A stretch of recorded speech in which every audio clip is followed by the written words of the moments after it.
knew what he meant. Didn't tell us, but they knew.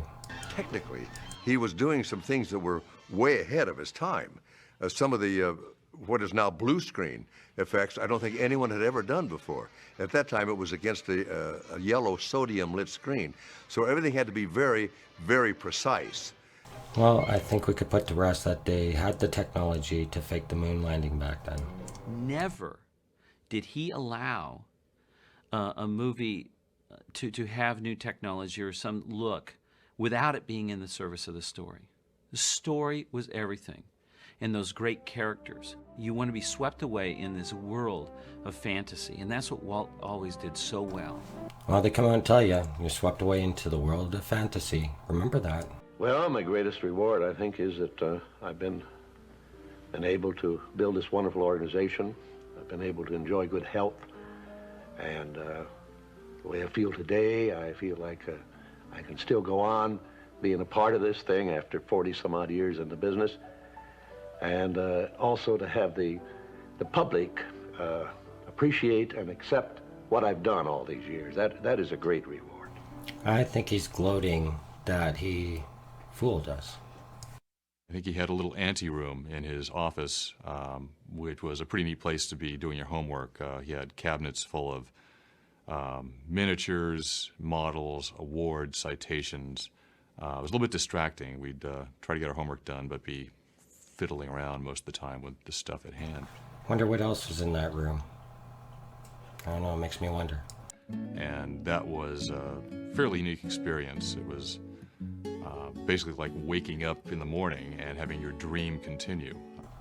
Like the dream most people are waking up for tomorrow. Not only for a theme park, but a community, a real city as well. He wanted to try going beyond the park experience. He wanted to try improving the environment, the urban setting. And he was full of ideas on what that place would be like. It would not be just a park. It would be in the setting of an urban experiment. And this is the unveiling to the elite, their future home. Early sketches give some idea of what the area would look like. That was the idea. This would be the genesis place of where truly, we as a big world civilization could actually make a really nice place to go live. I hope you guys caught that. Like, they're gonna rebirth here. That's what Shiva's all about too. He really was the person that selected the location. And I can remember him saying to me, Dick, just think, that'll be our green belt and nobody will ever be able to build on it. I hear a bit of greed in that. How about you guys? Now he envisioned combining Chouinard with the Los Angeles Conservatory of Music to create a school where the arts, music, art, film, dance, and theater would come together and inspire each other, something which Walt called cross-pollination. So now we know why the music industry, entertainment industry is all satanic right now.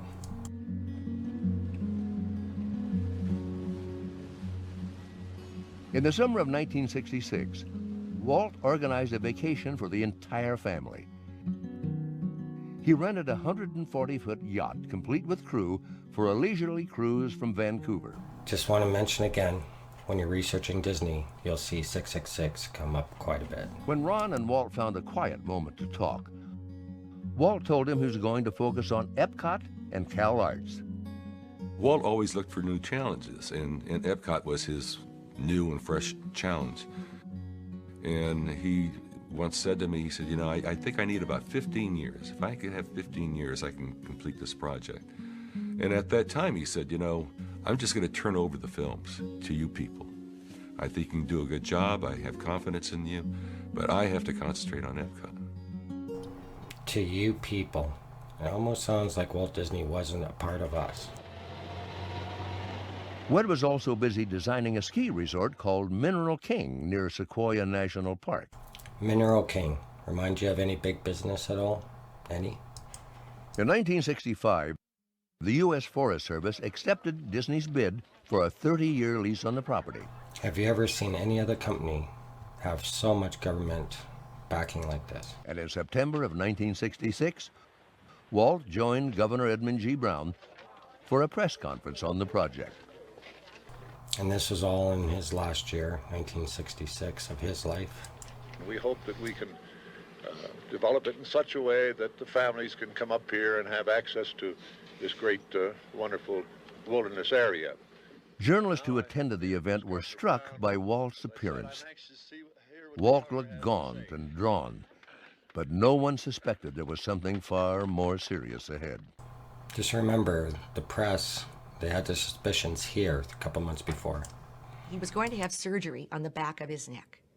That was set. They were going to fix this problem that the old polo injury was causing. And my mother came to my door one morning. She said, they took an x-ray of your father's lung and they found a lump the size of a walnut. I still wonder why they thought it was that polo incident. I don't know why he didn't bring that up. Walt's doctors recommended that he immediately undergo surgery.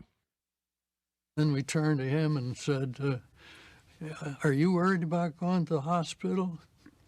And Walt said, you're damn right I am. And we thought he was going in because of his old polo injury, but that wasn't it. See, third time mentioning about that polo injury. You wonder. To me, the most poignant story of this whole last time is his last visit to the studio lot. Just looking at this place that he had built, these people that he'd brought along, done these amazing things, and knowing he had to leave it all behind. But didn't he just tell his family he's going to give that all to them? Epcot's his dream. And then he stopped about 20 feet away, and he turned, and he said, goodbye, Mark. Well, he never said that to anybody before. He sure knew a lot about the future, you know. Roy Disney explained to me that his last visit to Walt in the hospital, he said, I knew I was going to lose my brother then. He said, because here he was talking very excited about the Florida project. See, it's about the Florida project, or Epcot. What's this about studio? Walt saw the complete map, evidently, of the Florida project on the ceiling above his bed.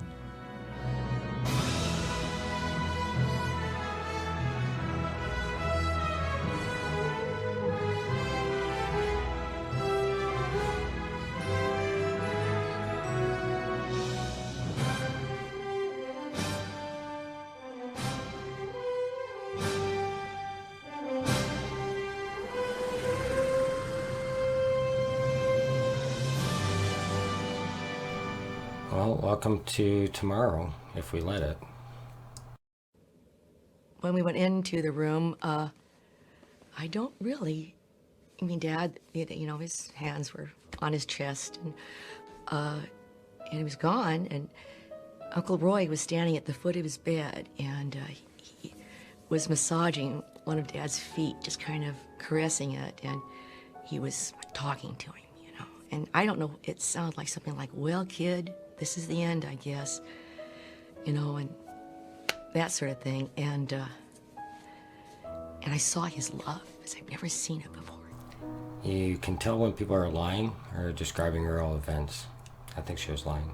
It was 9:30 a.m. on December 15th, just 10 days after his 65th birthday. Something you might not know, Newton was born on December 25th.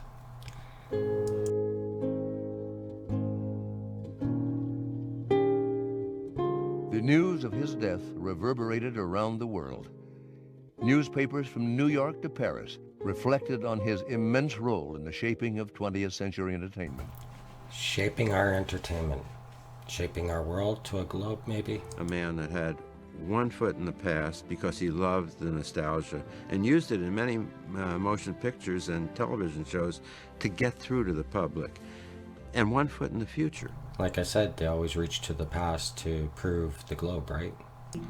There, he started off as a business analyst, then moved on to project management, delivery management, and finally handled travels and hospitality, two of the largest accounts within Mindtree space.